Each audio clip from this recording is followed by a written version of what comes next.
Good morning. Good morning, good morning. And welcome. Welcome to First Unitarian Universalist Church of Rochester. We're a church of open minds and loving hearts, celebrating many sources of wisdom and many spiritual paths. Your faith, your doubts, your questions, your hopes, your identities are welcome here. Special welcome to visitors and newcomers. We're glad you're here. There's a preschool playroom open for young ones and activities for young kids following the Time for All Ages. Older kids will be invited to stay to hear the youth speak today. But after service, join us for refreshments in the Commons where you can find ways to get involved and get connected in the church and in the wider community. Today, after service, right downstairs in the Hearth Room will be a workshop with Isaiah, which is a statewide justice organization that we've been in partnership with for quite a while. They'll be hosting a conversation about the work they're doing for important legislative initiatives throughout the state. So organizer Olivia Bergen will be there, as well as members from our church who've been working in that. So join that conversation shortly after service in the Hearth Room if you'd like. And today our offering goes out our doors into the world to support Rochester for reproductive freedom through Planned Parenthood, a movement of local youth promoting access and information for reproductive justice. You can give us a Plates Pass or anytime online. That's been our justice partner for the month of August. Thank you for your generosity in supporting that important work. And today's flowers are given by Catherine Logan and Greg Tursek in honor of their 35th wedding anniversary. Congratulations to Greg and Catherine. So as we move forward toward fall, here are some key dates to keep in mind. These are in the e-news as well. After one more Sunday, next week, we return to two services on September 10th. The Sunday after Labor Day with our annual water communion service, where you can bring water to share from your tap or from travels, and as is our tradition, up to 7 words to share as part of our ritual of bringing those waters together. So that'll be September 10th, and following services that day, Locus Architects will be here to present initial concept designs for our new church home, and that forum will be recorded if you can't be here.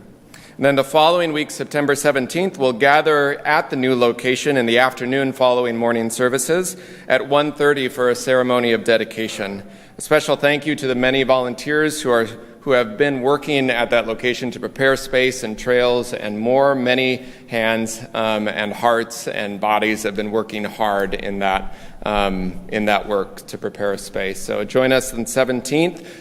There'll be more instructions as we get closer, but basically park at Century High School, and there'll be a way for you to get across the street there at the corner of Viola and Circle Drive. Yeah. And then today is a special service for 2 reasons. First, in a little bit, we'll be welcoming new members who are joining today. If you're interested in membership classes or learning more about the church, you can speak with myself or Melissa Egler to learn more. And today we also will hear from our youth who traveled earlier this month on pilgrimage to New England, to Boston and Concord and Walden Pond. Reflections from what they have brought home, reflections as varied as the youth themselves about our spiritual roots, about their own personal growth, or about simple joys of traveling together. We're so grateful that we were able to travel together and to be here this morning. So in a moment, the music will call us back. The lyrics are in your teal green hymnal, number 1020, Wo Ya Ya. Lyrics will also be up here as well if you know the tune already, but just follow Rose and Joe. They will guide us well through the songs. But before we do that, I invite you to rise in body or spirit and greet those around you. Pretty good. Pretty good.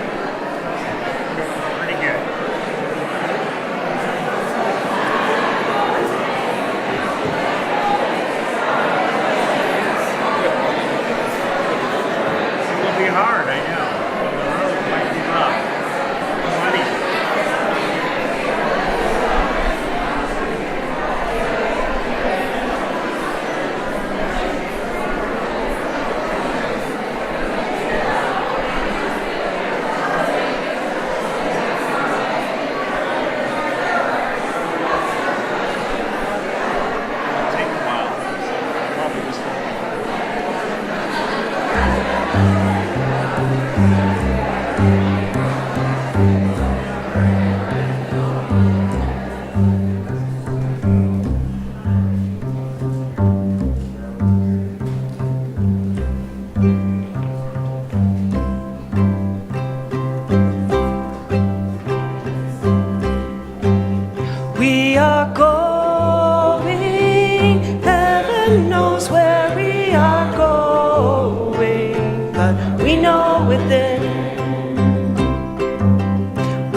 but we know we will. It will be hard, we know, and the road will be muddy and rough, and we'll get there. Knows how we will get there, but we know we will. Oh yeah, yeah, oh yeah, yeah, oh yeah, yeah, oh yeah, yeah, oh yeah, yeah, oh yeah, yeah, oh yeah, yeah, oh yeah, yeah.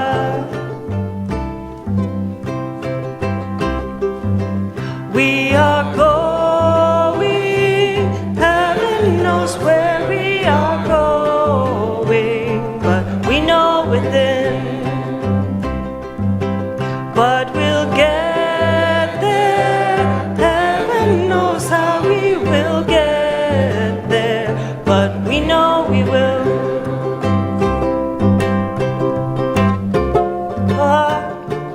Oh yeah, yeah. Oh yeah, yeah, oh yeah, yeah, oh yeah, yeah, oh yeah, yeah, oh yeah, yeah, oh yeah, yeah, oh yeah, yeah, oh yeah, yeah, oh yeah, yeah, oh yeah, yeah, yeah, yeah, yeah, oh yeah, yeah, yeah, oh yeah, yeah, yeah, oh yeah, yeah, yeah.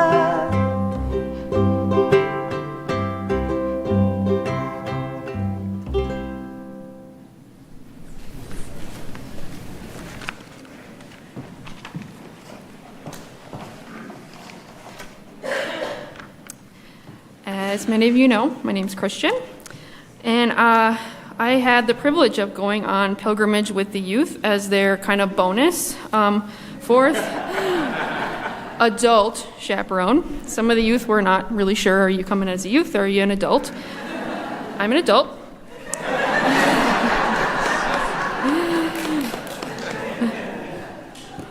One of the many things that I was able to reflect on while I was on the trip was the difference between the education the youth are receiving currently and the religious education that I received growing up in this church. I did grow up in this church, so I kind of completed the whole religious education path. I noticed how much our current youth have learned and continue to learn about our own UU legacy, as well as the beliefs and spiritual practices of UUs currently and throughout history. However, looking back on my time in RE here at the church, I don't remember learning a whole lot about UU history or the current or historical beliefs or spiritual practices of our own faith. Back then, there was a lot more emphasis placed on learning about other religions and other religious practices practiced around the world and throughout the country. Examples like Lutheranism, Catholicism, Judaism, kind of like that. Throughout my year participating in the coming of age process, which I'm thinking was about 10 years ago now, which makes me feel a little bit old, I remember attending services at a couple of other churches throughout Rochester, including a temple, actually, which was really interesting. I was able to take what I learned in that class, as well as the visits to other churches, and compare and contrast my religious beliefs and spiritual practices with those of other common religions. However, I was only really able to compare and contrast my beliefs and practices with those of the UUs in this congregation at that time. This left a large gap in my understanding of what UUism is as a whole, since I was kind of lacking that historical background. During pilgrimage, I was able to learn a lot more about how Unitarian Universalism has looked throughout history, as well as how some of the congregations in this country still practice, and how that looks really a lot different from what we do here, essentially. That helped me to fill in the gaps in my own understanding, which kind of helped me spend some more time on the trip and since the trip comparing my religious beliefs and spiritual practices to our religion and not just that of other religions. I believe that has been really an important piece of the puzzle for me and for the youth as they continue to learn and immersing themselves in the history of our religion. And I do really believe that this is kind of an important thing going forward, including the practice of going on the pilgrimage trip. I am very excited to see how our youth use this more complete picture as they are learning more about themselves and going out into the world. An additional part of the trip that I really enjoyed was the opportunity to get to know the youth and the other 3 adult chaperones along the way. I can confidently say that living together and traveling together, I learned really a lot more about all the youth, including the other 3 adults on the trip, than I ever could have imagined. So, in a good way, I really enjoyed that.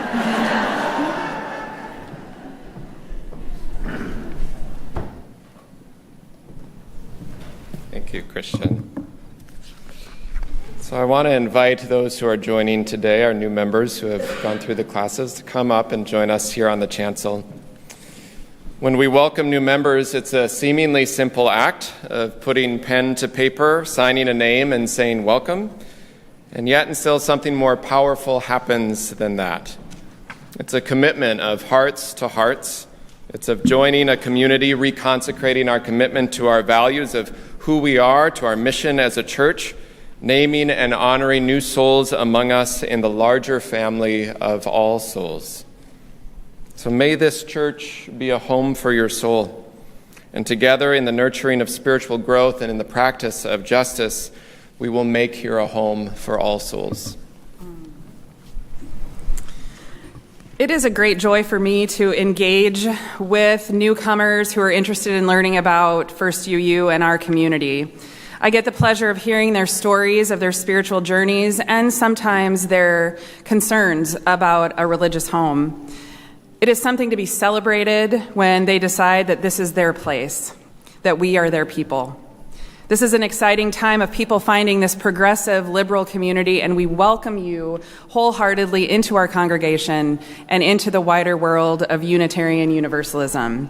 Our new members this morning, we'll have you give a wave. Ron Battelle, Jamie Brown, Peggy Kundrilla, Michael Hamilton, Dan Evans Hansen, Melissa Hansen, Mark Hansen, Grace Olive, Ren Olive, and Tally Weller. Go ahead. So I invite you to turn to the litany of welcome that's in your order of service. It'll also be up here on the screen. First, the congregation. We welcome you into this congregation and into the larger circle of Unitarian Universalism. We welcome your story, your identity, and the gifts that you bring. May you find here a home for your soul. And new members. We gladly join you as members of this church. We will offer our gifts as we are able to the flourishing and well-being of this community and support the values of this congregation: hospitality, compassion, spiritual growth, and justice. And all together.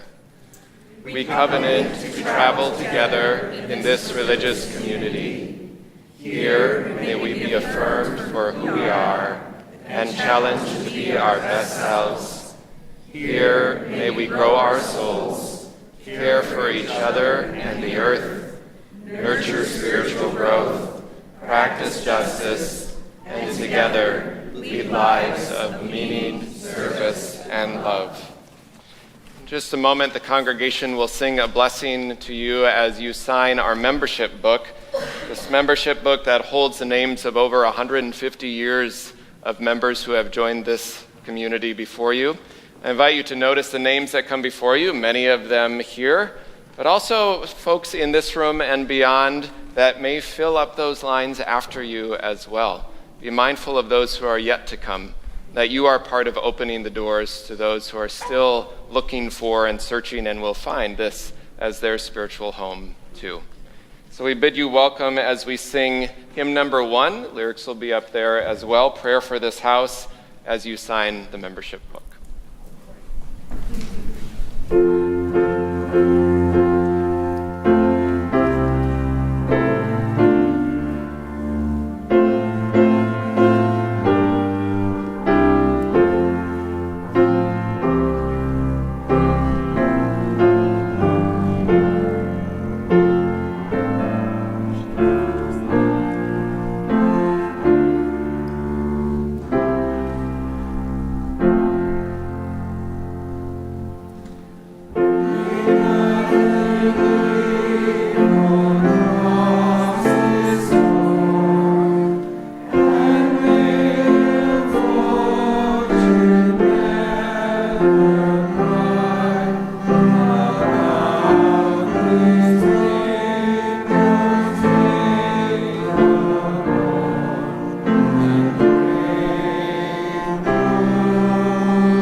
So for what we have been and what we are now yet to be, we are grateful.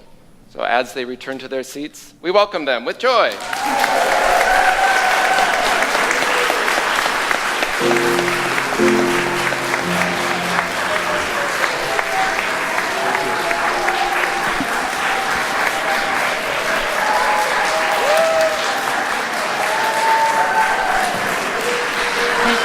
I would like to invite the children forward for our time for all ages today.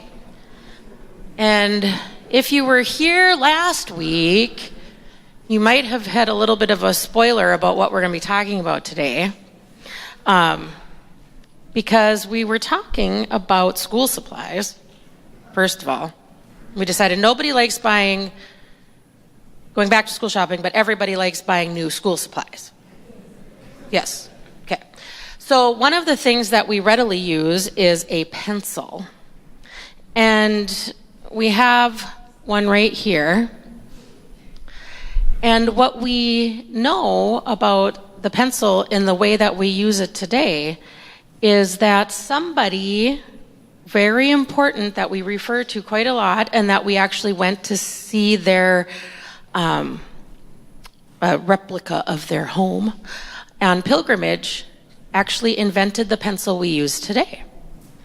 And that would be because a gentleman named John Thoreau partnered with his brother-in-law in the United States to make pencils. So, pencils seem like they may have been around for a really long time. They weren't always how they are now. And what are pencils made of? Wood, lead.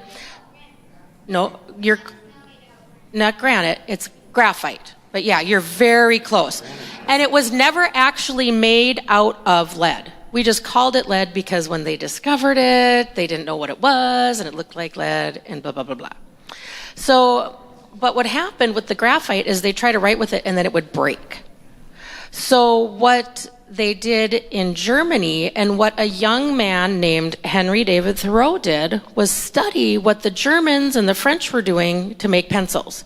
And what he discovered, my slide up here, is that if they mixed the granite with clay, graphite. See what I did there? The graphite with clay, it would hold its shape better. And so this young man, Henry David Thoreau, kind of played with the different consistencies and how much clay he would add and how much graphite he would add, and he came up with the Thoreau No. 1 pencil. Well, that was kind of, now I have to remember, I'm going to refer to my notes here. That was kind of light, and it was very heavy, the markings on it. So then they came up with the Thoreau No. 2 pencil. And that is still the kind of formula we use today, because it's like the perfect combination of darkness when we write and hardness so it doesn't always break, but it's also easy to erase. So I don't know if they do with the standardized tests like they used to, but it's like, have your No. 2 pencil handy. Yes, that is why we have our No. 2 pencil handy. And it would not be without Henry David Thoreau. So I'm going to go to the next slide. Maybe. Which is Thoreau drawing pencils.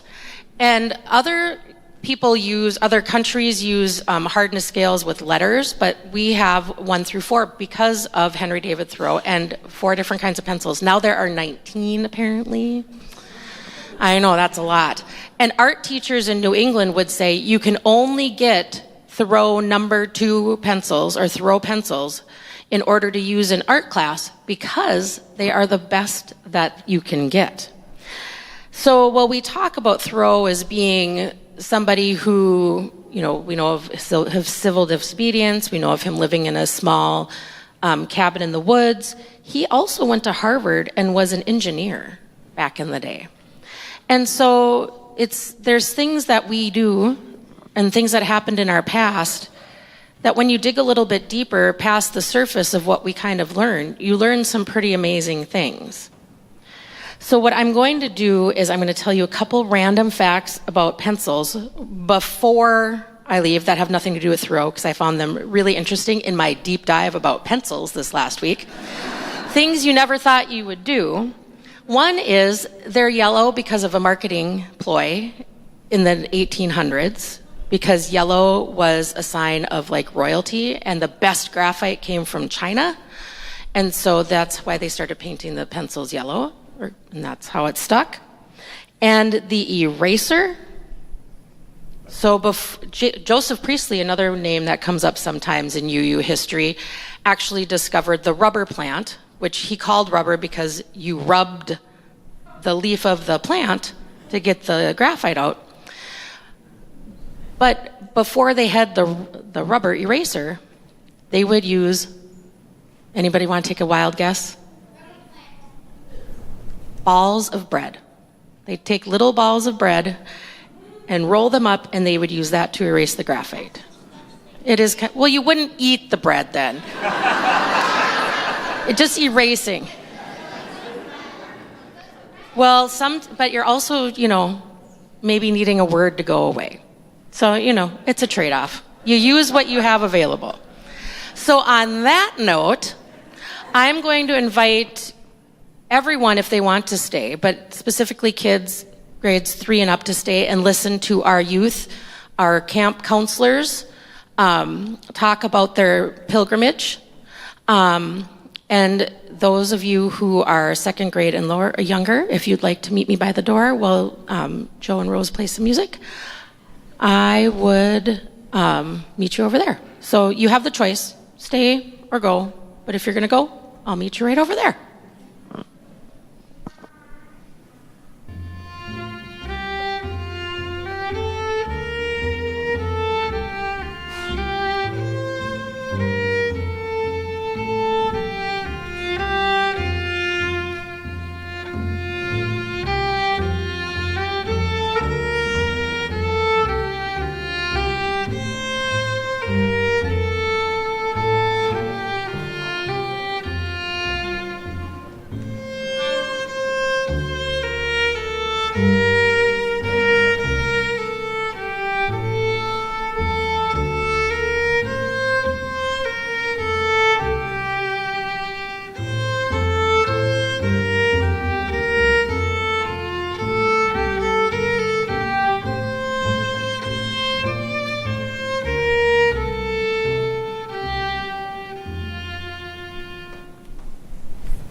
When you go shopping for number 2 pencils, it is a spiritual practice for you.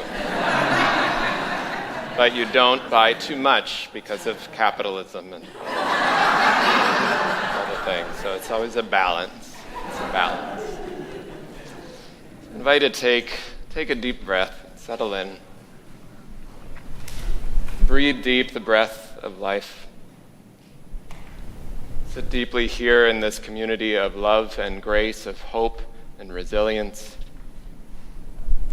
Feel below you the earth and its ancient turning, and above you the sky, and beyond that the stars shining with their ancient light, holding you in this moment, this breath, you yourself made of earth and stars. Know that in this house you are named and known as beloved, as sacred. I invite you into this time of meditation and prayer, first by sharing silence together.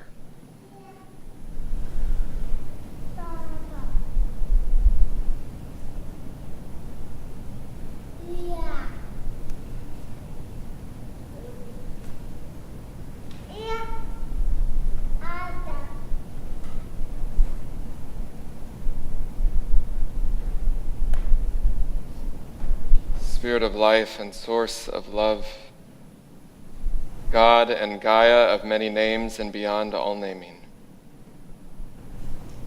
Sometimes the distance between the head and the heart, or between today and tomorrow, feels impossible. Of knowing something might be for the best, or realizing something simply is going to be the way it is, but accepting it or believing it at the heart level can be different. Sometimes just traveling through a day is journey enough, met with reminders of pain or struggle or grief or loss. In the simple common items even around us that remind us of ancestors, sometimes blessed by their presence, sometimes heartbroken at their loss. Other times, traveling through the day or just an hour or even a minute can find us caught by unexpected findings or feelings that open something in our mind or heart to help bring them closer again.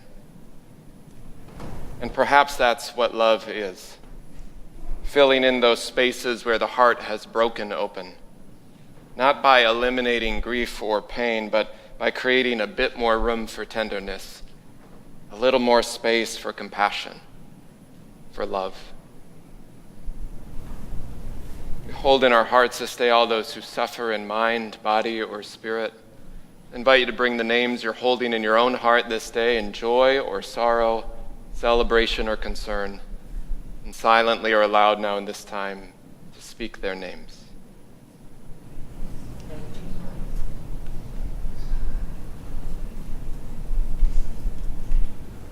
For all the names spoken and unspoken, may we all be held in love. May we be instruments of love in the world, noticing the beauty of the world around us, being honest about harm done by ourselves or others, that we might live in the ways of reconciliation and healing and peace. These words of meditation are from Ruth Feldman entitled Detour. I took a long time getting here, much of it wasted on wrong turns, back roads riddled by ruts. I had adventures I never would have known if I proceeded as the crow flies. Superhighways are so sure of where they are going that they arrive too soon. A straight line isn't always the shortest distance between two people, and sometimes I act as though I'm heading somewhere else while imperceptibly I narrow the gap between you and me. I'm not sure I'll ever know the right way, but I don't mind getting lost now and then. Maps don't know everything. May it be so. Amen. The hymn is 1009 in the Teal hymnal, Meditation on Breathing. Rose and Joe will lead us. I invite you to remain seated as we sing. I'm gonna sing through the melody. Gonna sing through the melody once for you, and then I'll invite you to join me on the second time through. When I breathe in, I'll breathe in peace. When I breathe out, I'll breathe out love. When I breathe in, I'll breathe in peace. When I breathe out, I'll breathe out love. When I breathe in, I'll breathe in peace. When I breathe out, I'll breathe out love. When I breathe in, I'll breathe in peace. When I breathe out, I'll breathe out love. Again. When I breathe in, I'll breathe in, I'll breathe in peace. When I breathe out, I'll breathe out love. Once more.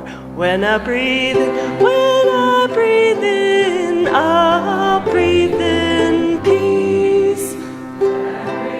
When I breathe out, I'll breathe out love.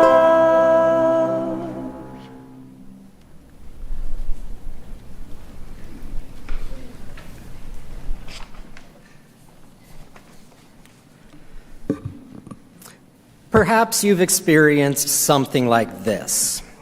It's the first day at a new school. You walk into class not knowing anyone, but that doesn't stop you from believing that everyone else there belongs, whereas you do not. Everyone else is smarter, more capable, and it's only a matter of time before everyone realizes you're the odd one out. That there was some ghastly cosmic mistake that brought you here, and if you can simply not draw attention to yourself, you might make it through the day without anyone noticing your existence or ask you a question. Such was the opening day of college for James Freeman Clark when he stepped into his first Harvard class. As luck would have it, he quickly fell into the orbit of an old childhood acquaintance. The daughter of a U.S. congressman, she was not allowed to attend Harvard classes. So nothing gave her more joy and frustration than to spar with the Harvard students. Simply put, when it came to erudition and learning, she bested the lot of them, and she knew it. To mask the frustration of being barred from a Harvard education, she reveled in her intellectual conquests. With Clark, though, it was different. He wasn't trying to prove anything. He didn't want to spar with her. He wanted to be her friend. And in turn, rather than prove her mental superiority, she encouraged him. She drew out his thoughts. They talked. Both blossomed. And so James Freeman Clark became the first close friend of Margaret Fuller. That friendship gave Clark the confidence that he needed to do well in school. Their many conversations pushed both of them to develop new and exciting ideas. When Clark graduated from Harvard, sensing his indebtedness to Margaret, he wrote to her of his intention to stay her friend, with many thanks, and included this ringing line: "I do not wish to separate what is yours and what is mine in the web of my character." So Clark moved west to Louisville, Kentucky, to be a minister at the newly formed Unitarian Church there, and in so moving, brought, metaphorically, Margaret with him. Because she was part of his character, he saw the world in part through her eyes. He saw the social ills and strove to try and address them. He published The Western Messenger, a periodical meaning to spread liberal, religious, and transcendentalist ideas along the Mississippi. Knowing that women should be involved and be barred from nothing, he ensured women were published in his periodical, including the works of his good friend Margaret. As he continued to grow and speak with others, he found his web of character interweaving with more and more life threads. The Peabody sisters, Ralph Waldo Emerson, Theodore Parker, Julia Ward Howe, and others, these continued to push him in new directions, changing the pitch and tension of the web of his character until he knew he needed a change from Louisville. He moved back to Boston and opened a radical church, the Church of the Disciples. He imbued this church with who he was and the principles of his religious convictions that was shaped by the conversations with his many friends.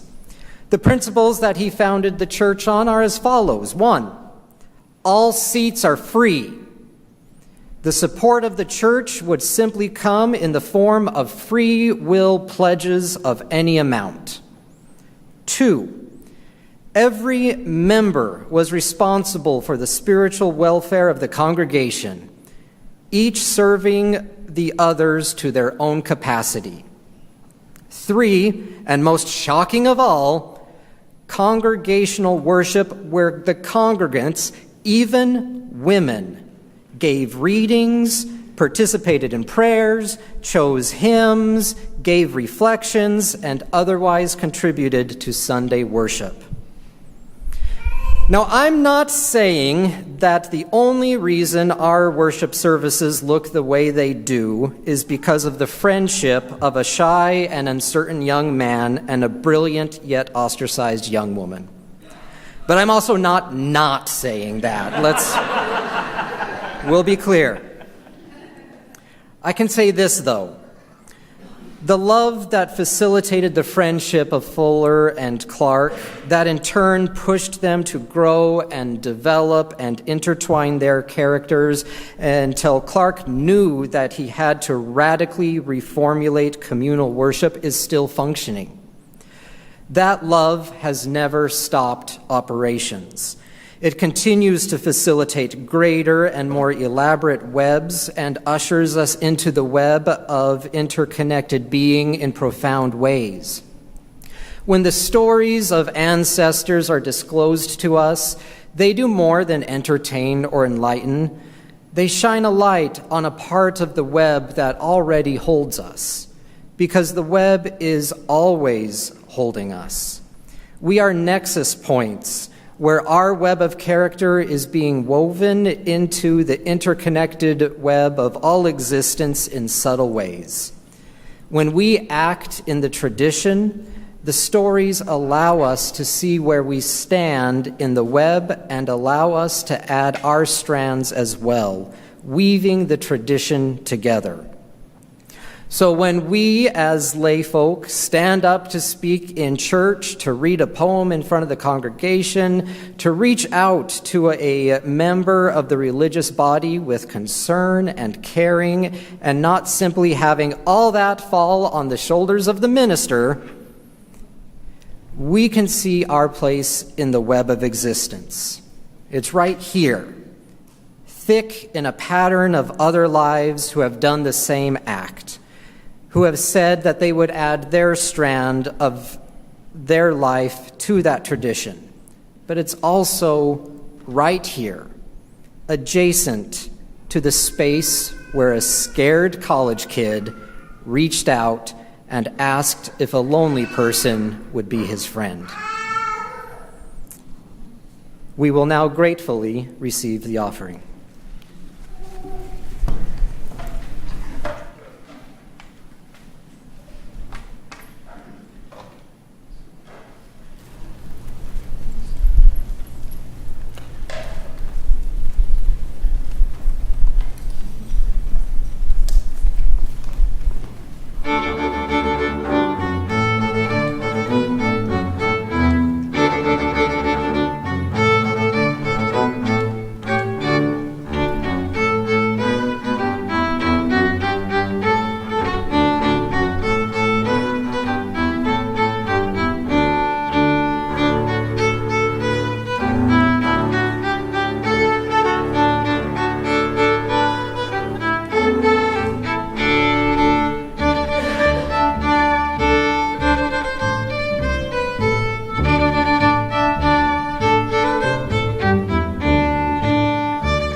When my mom went on the adult pilgrimage last year, she shared bonding experiences with her coworkers and able to reflect on our family loss of her son, my brother.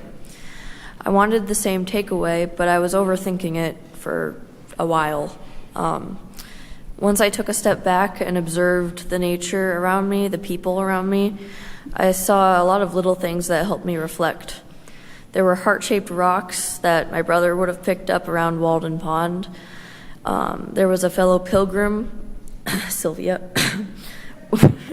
walking around barefoot, despite there being literal broken glass all over the dirt path, which my brother would have done.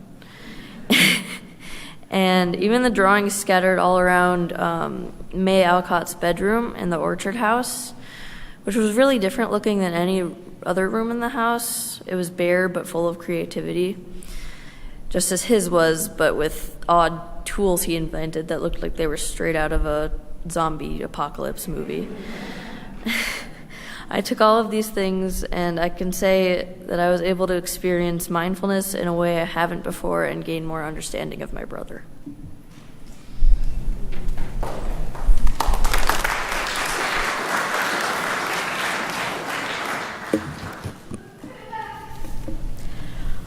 I learned a lot in Boston. Some of it I probably have already forgotten. I do know I remember going back to my room and agonizing about how much my feet hurt. I also remember the frustration I felt. Important places barely remembered, important people barely documented, not recognized for all the work that they did. I felt this especially with Elizabeth Peabody. She's ambitious, didn't take no for an answer, and was connected with all of the people that we learned about. Emerson, Thoreau, the Alcotts, Fuller, so many people she helped and supported. We went to visit her bookstore, and I didn't even realize we were there. My dad started talking, and I soon saw a plaque in front of the abandoned tequila store that we were standing in front of. I was so frustrated, I think I almost cried. We went to Author's Ridge and Sleepy Hollow Cemetery. I was looking forward to visiting all of the people that we were learning about. We traveled up the hill and paid respects to all the people at Author's Ridge. My dad took us down the hill and said we were visiting one last person. After a while, we reached the bottom and found a simple headstone. It was Elizabeth Peabody's. It engraved, "A teacher of 3 generations of children, the founder of kindergarten in America. Every humane cause had her sympathy and many her active aid." I told my dad that the caption didn't do her justice. She did so much more than that. Everyone had so much to thank her for. I have so much to thank her for. But there she was at the bottom of the hill, away from all of her friends. I told him that it was unfair. She should be up there with everybody else. My dad started to talk, challenged my thoughts. Peabody spent her entire life helping others. And there she was, cheering her friends on at the top of the hill. I imagined her making that hill, holding it, being a part of it. She didn't need to be on top of it. I've always been scared of death. I had crying episodes in middle school, and I didn't want to lose anything. But maybe when I die, I won't lose anything. The people I helped will be making their way on the top of their hill. So maybe even if my life is simple and mundane, I'm not completely remembered. The things I've done will be gone. But even in death, I can support the people I cared about, making their way up their hill, be part of their hill, and even the people of the future.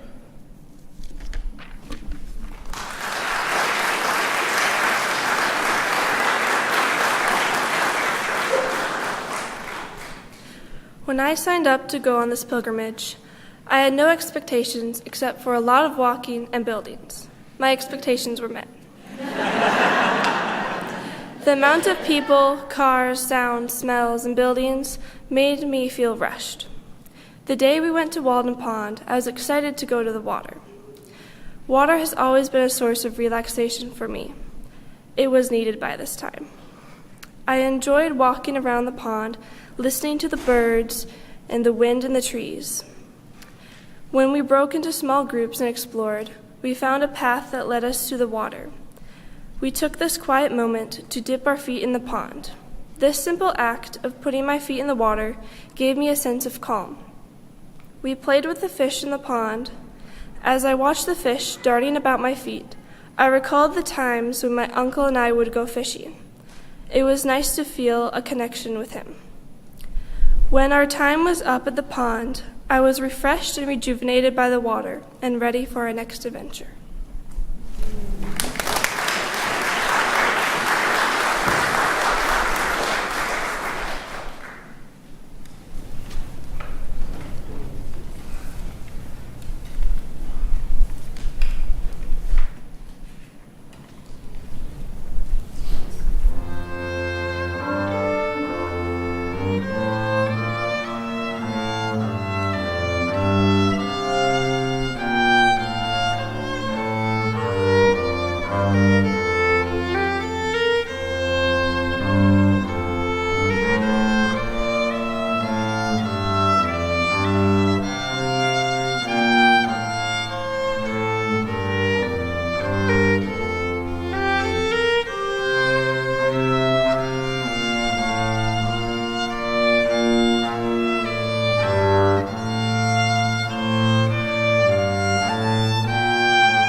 A couple weeks ago, I was asked to create a short reflection on a person that we talked about throughout religious education. I chose Louisa May Alcott as that person and talked about her. When I went to Boston, she was at the front of my mind the whole time, bustling with excitement.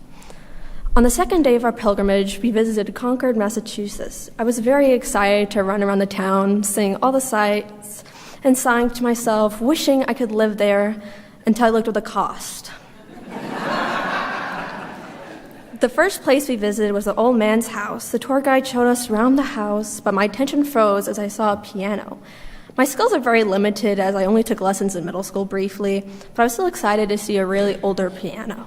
The tour guide then brought to my attention that Louisa May Alcott took her piano lessons there on that same piano in the same house. I was pleased just to look at it, and then the guide said if I knew how to play piano, I could play a little bit. I nervously looked around and played just a measure or two of a song that I loved. The piano was severely out of tune, but just made it have that much more personality to me. After we visited the Orchard House, where the book Little Woman was based in, and was one of the many houses that Alcotts lived in, I was looking all over the walls in immense detail. I was most excited to see if our tour guides would touch on the plays that Louisa and her sisters performed. When we went upstairs into the bedroom, there tucked away in a corner was a chest, and laying in the chest was a pair of hand-sewn boots. When I saw them, I jumped in joy quite literally. Louisa, or Jo, wore those boots in many of her plays, in Little Woman, Rodrigo. I looked really close at the boots and saw the little stitches that I could tell were handmade.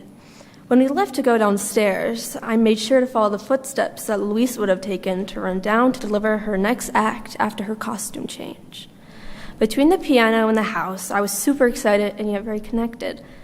Then finally, when we visited the gravesite, I got to actually visit her and plant my pencil right next to her. That's when it all wrapped and snapped in my brain and soul. I knew, of course, she was a real person, but seeing her and all the things she affected, touched, and lived was really moving. I got to see her and her personality thrive in a place where her life still remained, even after all those years passed by where she was no longer alive. Except she was. You could still feel her spirit, warmth, and personality in these objects and in these stories. I sat there, right next to her, where she was buried, and I could feel my soul connect with hers and everybody else that was ever there. People that you never met, have met, breathing, not, past, and present, are still alive, and you can feel them around you. If you can just stop, think, and breathe, then you could feel anyone's soul wrapped around you like a warm blanket, to learn from, to admire, and to make you strive for a better you.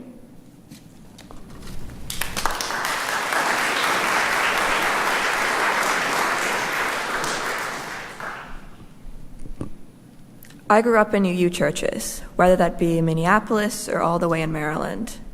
I never truly knew the history of Unitarian Universalism until I came here. Most classes in previous churches taught me the Bible and, of course, be nice to everyone. But here I got to know my ancestors. In class, it felt like all these people were just characters in stories we were taught. Just as the stories just seemed like stories, Unitarian Universalism was just the religion and church I grew up in. They seemed to be there, not truly a part of me, but not invisible within me. The more time I spent on the pilgrimage, the deeper and more apparent my connection to the people I read about and my own religion became. Ever since I have learned and read about Margaret Fuller, I have always felt a connection to her. But getting to walk the steps she did and visit her memorial spoke to something inside me I didn't know existed. It wasn't just Margaret Fuller who spoke to me, but May Alcott, Sophia Hawthorne, Elizabeth Peabody, and so many others. I thought it was really special to visit their grave sites and place pencils by their headstones, especially those who didn't have many, to honor their lives as writers. Getting to learn deeper history of those who walked before me and pay my respect and give thanks to all they did to create the person I am today, all those before me and those who will come after me solidified the change that happened to me on the Boston pilgrimage.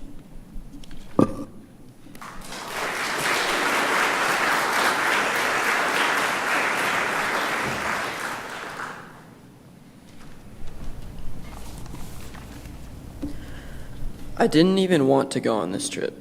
And in fact, I didn't enjoy it a ton. But I do have one takeaway from this trip, and I'll tell you that at the end. For now, let's talk about the food. The food on this trip was elite. Well, not all of it, just the corn dog I had that had ramen in the batter. Along with that, I had more boba in a week than I think I have had in my whole life. My favorite place was definitely this soft serve ice cream place, which had 36 different flavors of soft serve ice cream. Oh, and I got told that I had to add something about church. So I enjoyed the King's Chapel service. It gave me a nice 1 hour nap.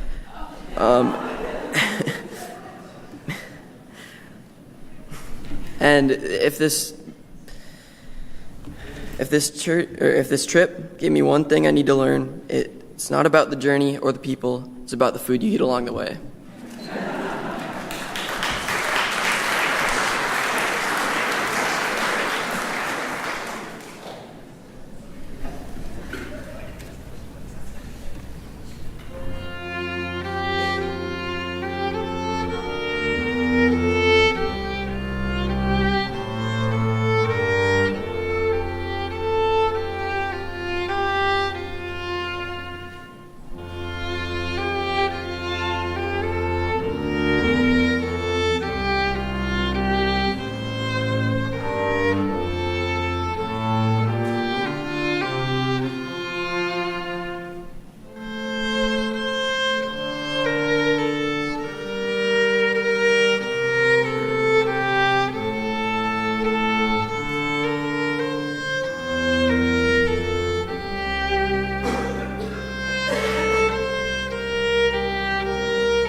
What I learned on pilgrimage is that there's churches and then there's churches. There is a phenomenon I like to call the warehouse church, where after a certain point in history, Christians realized that a congregation could gather in any space and still function as a church, even if that space isn't altogether churchy. This philosophy spread into the minds of both architects and churchgoers, so that even when a church was built to house faith and not old furniture, many of the hallmarks of a Christian church are no longer present. This is to say, when I was walking into New England churches with such foreign items as box pews, pillars, angels in stained glass, and crypts in the basement, I was a bit disoriented. And though the average warehouse worshiper would be disoriented in our church, is that a pipe organ? This didn't just feel like a step up. It was more like stepping into a different time. The core aspects of pilgrimage are history and philosophy. The buildings I saw show a lot of history and gave a window into philosophy. Churches especially are built around the beliefs of a people. They're in their box pews, pillars, angels, and crypts. On pilgrimage, you walk out of your own life and into the lives of countless others, and no one can do that without learning something.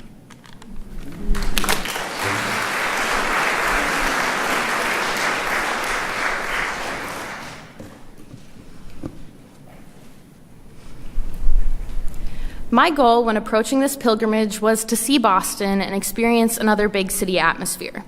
Also, to eat a lot of ice cream.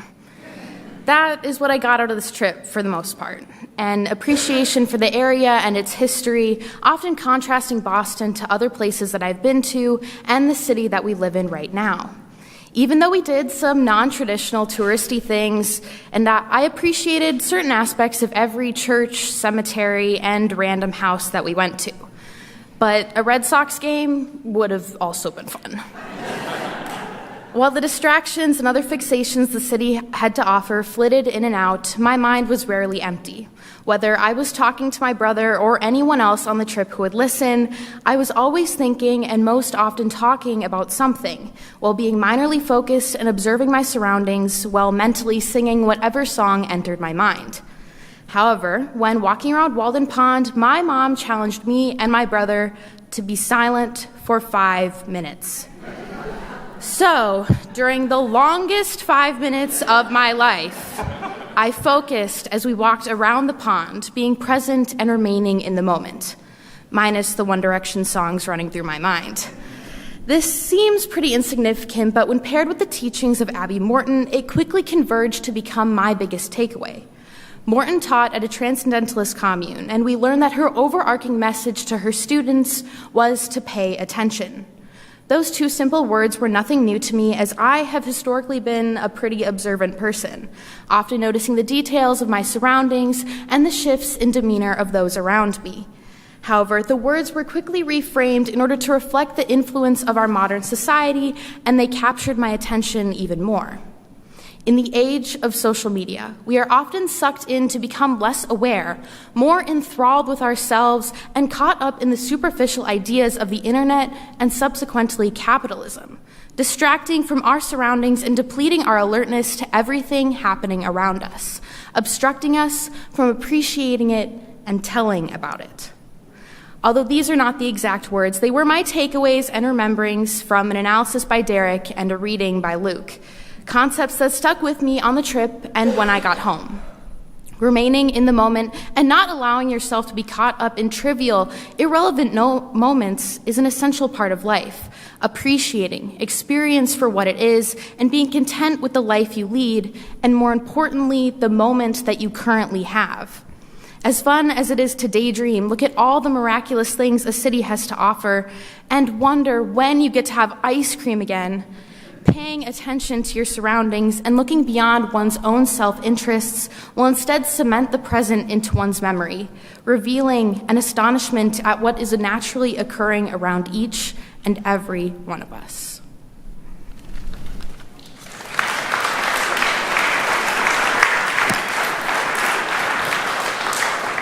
Thank you, pilgrims. The hymn is 131, Love Will Guide Us in the Gray Hymnal. I invite you to rise and body your spirit as we sing.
Brief reading. Dedication by Henry Wadsworth Longfellow. Nothing that is shall perish utterly, but perish only to revive again in other forms as clouds restore in rain the exaltations of the land and sea. Men build their houses from the masonry of ruined tombs. The passion and the pain of hearts that long have ceased to beat remain to throb in hearts that are or are to be. So from old chronicles, where sleep in dust, names that once filled the world with trumpet tones, I build this verse, and flowers of song have thrust their roots among the loose disjointed stones, which to this end I fashion as I must. Quickened are they that touch the prophet's bones.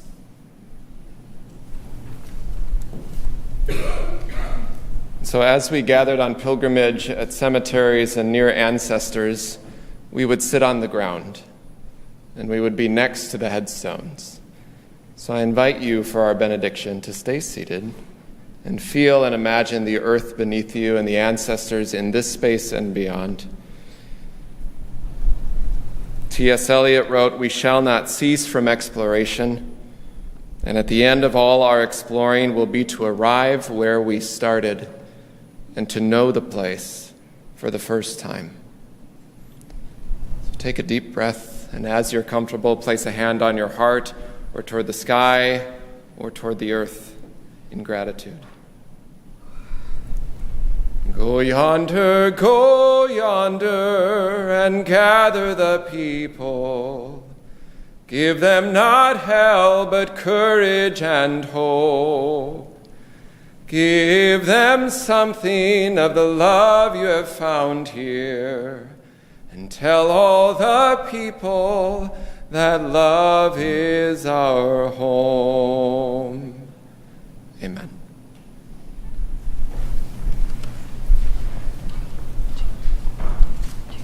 Thank you.